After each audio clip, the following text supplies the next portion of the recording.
La femme ne s'attendait pas à ce que la voiture de mariage venue la chercher soit une voiture de luxe. Au lieu de cela, c'était ce vieux tricycle délabré garé derrière. L'homme venu l'épouser s'avéra n'être qu'un récupérateur d'objets. Sa sœur, voyant cela, se moqua d'elle en disant qu'elle n'aurait pas une belle vie. La femme reconnut l'homme en un coup d'œil, car elle l'avait souvent vu ramasser des objets lorsqu'elle faisait ses livraisons. La femme était à l'origine la fille de la riche famille 11e, mais il y a 6 ans ses parents l'avaient chassée parce qu'elle était tombée enceinte avant le mariage. Elle avait dû gagner sa vie en faisant des livraisons. Aujourd'hui, son père est soudainement venu la chercher, et elle pensa que son père l'avait pardonné. À son insu, son père voulait seulement qu'elle remplace sa sœur, et épouse le récupérateur. Sa sœur devait épouser un fils de riche. Les deux mariages furent arrangés le même jour. Les cortèges nuptiaux étaient aux antipodes l'un de l'autre. Tout le monde parlait de la grossesse hors mariage de la femme, disant qu'elle allait bien avec le récupérateur. Avant de partir, sa sœur se moqua encore d'elle, en disant que si leur famille avait des objets à récupérer ils appelleraient la femme, pour qu'elle vienne les récupérer. Ainsi, la femme prit le tricycle et alla chez l'homme avec son fils. À leur arrivée, elle fut stupéfaite. La cour était empilée de bouteilles de boisson. Soudain un grand sac de bouteilles tomba, ce qui effraya la femme. Heureusement, la belle-mère était très satisfaite de la femme. Elle ne dédaignait pas que la femme ait un fils, et dit même que le petit garçon ressemblait beaucoup à son fils quand il était jeune. La femme pensa que puisqu'elle avait épousé l'homme, elle vivrait correctement dans cette maison dorénavant. À ce moment-là,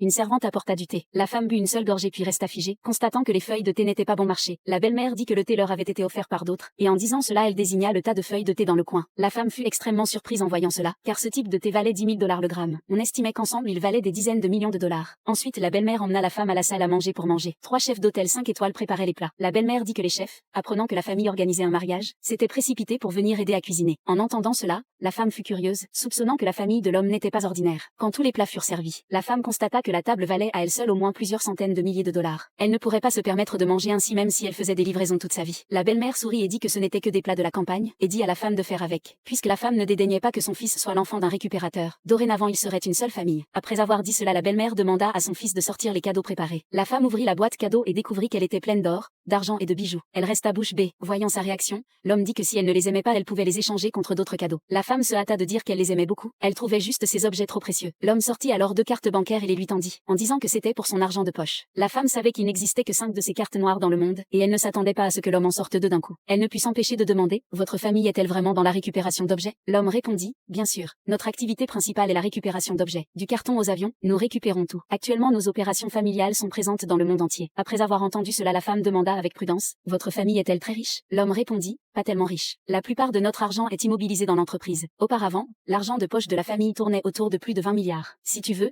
je peux tout te donner demain. La femme fut stupéfaite.